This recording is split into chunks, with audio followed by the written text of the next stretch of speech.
عمرو بن عاص کی اور ابو جہل کے بیٹے اکرمہ کی بیویاں بھی تھیں۔ باقی سب گانے بجانے والیاں تھیں۔ سب کی آواز میں سوز تھا اور ان کے سازوف اور ڈھولک تھے۔ ان عورتوں کا جنگ میں یہ کام تھا کہ جوشیلے اور جذباتی گیت گا کر سپاہیوں کا حوصلہ بلند رکھیں اور ان کی یاد تازہ کرتی رہیں جو جنگ بدر میں مارے گئے تھے۔ خالد کو افریقہ کا ایک حبشی یاد آیا جس کا نام وحشی بن حرب تھا۔ وہ قریش کے ایک سردار جبیر بن مطعم کا غلام تھا۔ وہ دراز قد، سیاہ رو اور طاقتور تھا۔ اس نے برچھی مارنے کے فن میں شہرت حاصل کی تھی۔ اس کے پاس افریقہ کی بنی ہوئی برچھی تھی۔ اس کا افریقی نام کچھ اور تھا۔ اسے عربی نام جبیر نے اس کے جنگی کمالات دیکھ کر دیا تھا۔ بن حرب کوچ سے کچھ پہلے جبیر بن مطعم نے اسے کہا، مجھے اپنے چچا کے خون کا بدلہ لینا ہے۔ شاید مجھے موقع نہ مل سکے۔ میرے چچا کو بدر کی لڑائی میں محمد صلی اللہ علیہ وسلم کے چچا حمزہ نے قتل کیا تھا۔ اگر تم حمزہ کو قتل کر دو تو میں تمہیں آزاد کر دوں گا۔ حمزہ میری برچھی سے قتل ہوگا یا آقا؟ وحشی بن حرب نے کہا۔ یہ حبشی غلام اس طرف جا نکلا جہاں وہ عورتیں اونٹوں پر سوار ہو چکی تھیں جو اس لشکر کے ساتھ جا رہی تھیں۔ ابو وسمہ، کسی عورت نے پکارا۔ یہ وحشی بن حرب کا دوسرا نام تھا۔ وہ رک گیا۔ دیکھا کہ ابو سفیان کی بیوی ہند اسے بلا رہی تھی۔ وہ اس کے قریب چلا گیا۔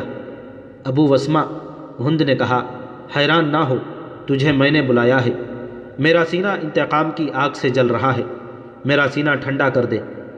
حکم خاتون، غلام نے کہا، اپنے سالار کی زوجہ کے حکم پر اپنی جان دے دوں گا۔ بدر میں میرے باپ کو حمزہ نے قتل کیا تھا۔ ہند نے کہا، تو حمزہ کو اچھی طرح جانتا ہے۔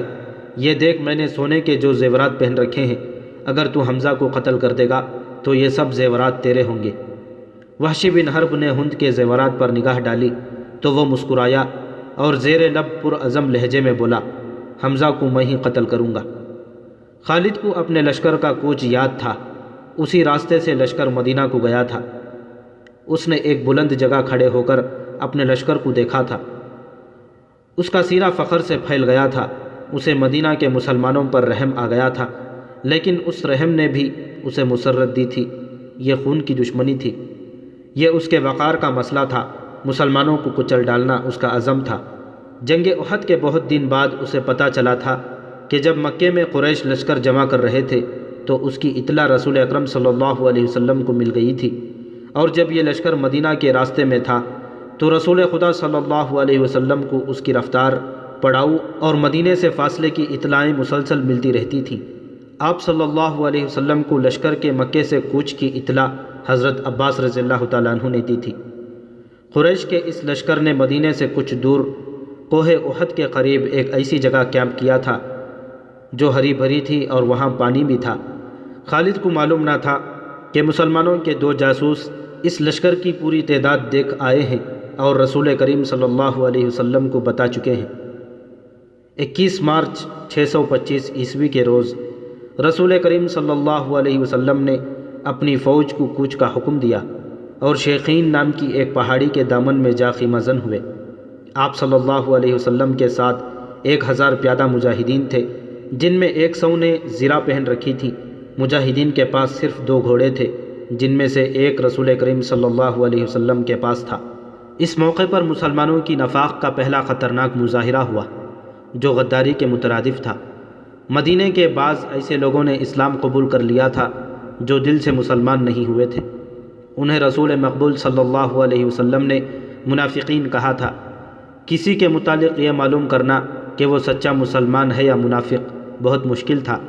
جب مجاہدین مدینے سے شیخین کی پہاڑی کی طرف کوچ کرنے لگے تھے تو ایک با اثر آدمی جس کا نام عبداللہ بن ابی تھا، رسول اللہ صلی اللہ علیہ وسلم کے ساتھ اس بحث میں الجھ گیا کہ قریش کا لشکر 3 گنا ہے، اس لیے مدینہ سے باہر جا کر لڑنا نقصان دہ ہوگا۔ آپ صلی اللہ علیہ وسلم نے مجاہدین کے دوسرے سرداروں سے رائے لی تو اکثریت نے کہا کہ شہر سے باہر لڑنا زیادہ بہتر ہوگا۔ آپ صلی اللہ علیہ وسلم عبداللہ بن ابی کے ہی ہم خیال تھے، لیکن آپ صلی اللہ علیہ وسلم نے اکثریت کا فیصلہ قبول فرمایا اور کوچ کا حکم دے دیا۔ عبداللہ بن ابی نے شہر سے باہر جانے سے انکار کر دیا۔ اس کے پیچھے ہٹنے کی دیر تھی کہ مجاہدین اسلام میں سے 300 آدمی پیچھے ہٹ گئے۔ تب پتہ چلا کہ یہ سب منافقین تھے اور عبداللہ بن ابی ان کا سردار ہے۔ اب 3000 کے مقابلے میں مجاہدین کی نفری صرف 700 رہ گئی۔ رسول اللہ صلی اللہ علیہ وسلم دل برداشتہ نہ ہوئے اور 700 کو ہی ساتھ لے کر کوہ احد کے دامن میں شیقین کے مقام پر مجاہدین کو جنگی ترتیب میں کر دیا۔ خالد نے ایک بلند ٹیکری پر کھڑے ہو کر مسلمانوں کی یہ ترتیب دیکھی تھی اور اس نے اپنے سالار ابو سفیان کو بتا کر اپنے دستے کی جگہ طے کر لی۔ رسول اکرم صلی اللہ علیہ وسلم نے مجاہدین کو کم و بیش 1000 گز لمبائی میں پھیلا دیا۔ پیچھے وادی تھی، مجاہدین کے ایک پہلو کے ساتھ پہاڑی تھی، لیکن دوسرے پہلو پر کچھ نہیں تھا۔ اس پہلو کو مضبوط رکھنے کے لیے رسول کریم صلی اللہ علیہ وسلم نے 50 تیر اندازوں کو قریب کر کے ایک ٹیکری پر بٹھا دیا۔ ان تیر اندازوں کے کمانڈر عبداللہ بن جبیر تھے۔ اپنی ذمہ داری سمجھ لو عبداللہ۔ رسول خدا صلی اللہ علیہ وسلم نے اسے ہدایات دیتے ہوئے فرمایا، اپنے عقب کو دیکھو، دشمن ہمارے عقب میں نقل و حرکت کر سکتا ہے، جو تمہارے لیے خطرہ ہے۔ دشمن کے پاس گھوڑ سوار زیادہ ہیں، وہ ہمارے پہلو پر گھوڑ سواروں سے حملہ کر سکتا ہے۔ اپنے تیر اندازوں کو گھوڑ سواروں پر مرکوز رکھو، پیادوں کا مجھے کوئی ڈر نہیں۔ تقریباً تمام مستند مورخین، جن میں ابن حشام اور واقدی خاص طور پر قابل ذکر ہیں، لکھتے ہیں کہ رسول کریم صلی اللہ علیہ وسلم نے عبداللہ بن جبیر رضی اللہ تعالیٰ عنہ کو واضح الفاظ میں کہا تھا، ہمارا عقب صرف تمہاری بیداری اور مستعدی سے محفوظ رہے گا، تمہاری ذرا سی کوتاہی بھی ہمیں بڑی ذلت آمیز شکست دے سکتی ہے۔ یاد رکھو عبداللہ، اگر تم دشمن کو بھاگتے ہوئے اور ہمیں فتح یاب ہوتے ہوئے دیکھ لو تو بھی اس جگہ سے نہ ہلنا۔ اگر دیکھو کہ ہم پر دشمن کا دباؤ بڑھ گیا ہے اور تمہیں ہماری مدد کے لیے پہنچنا چاہیے تو بھی یہ جگہ نہ چھوڑنا۔ پہاڑی کی یہ بلندی دشمن کے قبضے میں نہیں جانی چاہیے، یہ بلندی تمہاری ہے، وہاں سے تم نیچے اس تمام علاقے کے حکمران ہوگے جہاں تک تمہارے تیر اندازوں کے تیر پہنچیں گے۔ خالد نے مسلمانوں کی ترتیب دیکھی اور ابو سفیان کو بتایا کہ مسلمان کھلے میدان کی لڑائی نہیں لڑیں گے۔ ابو سفیان کو اپنی کثیر نفری پر ناز تھا، وہ چاہتا تھا کہ لڑائی کھلے میدان میں یعنی لامحدود محاذ پر ہو تاکہ وہ اپنے پیادوں اور گھوڑوں کی افراد سے مجاہدین اسلام کو کچل ڈالے۔ خالد کو اپنے باپ نے جنگی چالوں کی تربیت بچپن سے دینی شروع کر دی تھی۔ دشمن پر بے خبری میں پہلو یا عقب سے جھپٹنا، دشمن کو چکر دے کر مارنا، اپنے دستوں کی تقسیم اور ان پر کنٹرول اس تربیت میں شامل تھا جو اسے باپ نے دی تھی۔ اس نے تجربہ کار سرداروں کی نگاہوں سے مجاہدین کی ترتیب دیکھی تو اس نے محسوس کیا کہ مسلمان فن و حرب کے کمالات دکھا سکتے ہیں۔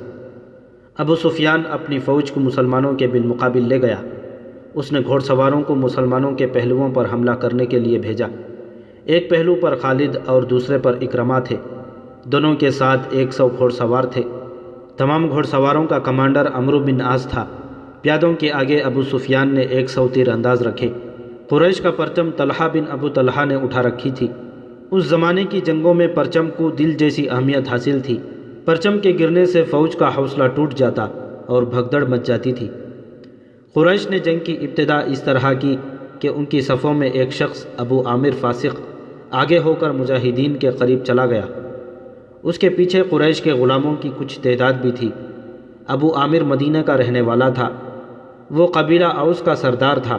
جب رسول کریم صلی اللہ علیہ وسلم مکے سے ہجرت کر کے مدینہ گئے تو ابو عامر نے قسم کھا لی تھی کہ وہ آپ کو اور تمام مسلمانوں کو مدینے سے نکال کر دم لے گا۔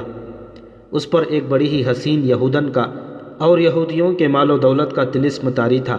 یہودیوں کی اسلام دشمن کارروائیاں زمین دوز ہوتی تھیں۔ بظاہر انہوں نے مسلمانوں کے ساتھ دوستی اور فرمان برداری کا معاہدہ کر رکھا تھا۔